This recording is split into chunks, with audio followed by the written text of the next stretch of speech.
John Guselli is standing by for us. John is Executive Director of UAS International. It's an Australian-based regulatory body responsible for international standards in drone regulation and risk management.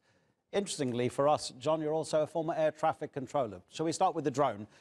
How difficult is it to combat a drone? What's the most effective method you know of? It's a very difficult task, Adnan, because they're small. They don't readily paint on radar screens so that air traffic controllers are able to spot them.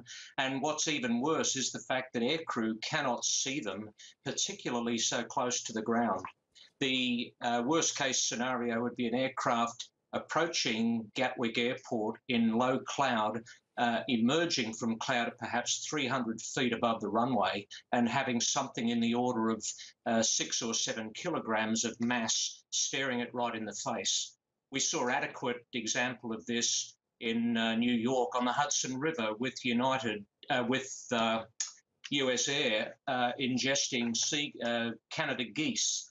Those Canada geese brought that aircraft down, and was only for the good fortune and some expert piloting skills that they managed to pull that landing off in the Hudson River in terrible conditions. Yes, absolutely. The dangers are really quite clear, aren't they? So here we are, almost 36 hours after that closure on Wednesday evening. On Thursday alone, 760 flights were either supposed to depart or arrive. How long is it going to take to clear a backlog like this?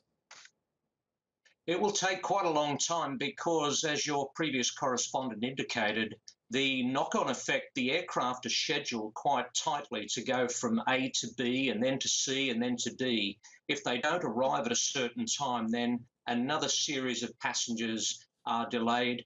There may be curfews at connecting airports, which means the aircraft can't be used. Crew availability will suffer because pilots are only permitted to fly a certain number of hours due to fatigue limitations. Should that occur, then there may not be enough crew to fly them, even though the aircraft may be available and there may be no drones in the airspace. John, just finally, what's up with airlines keeping passengers inside an aircraft on the tarmac for 8 hours? How does something like that happen?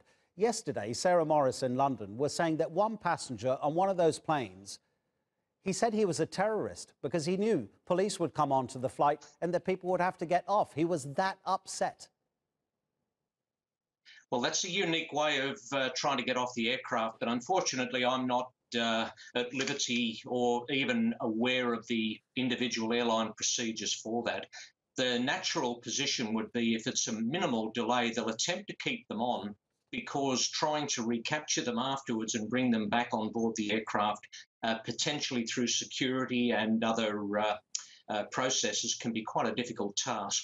I don't envy the airport in trying to manage that, nor the airlines. However, personally, I think that 8 hours is very excessive, and particularly without knowing fully what's going on.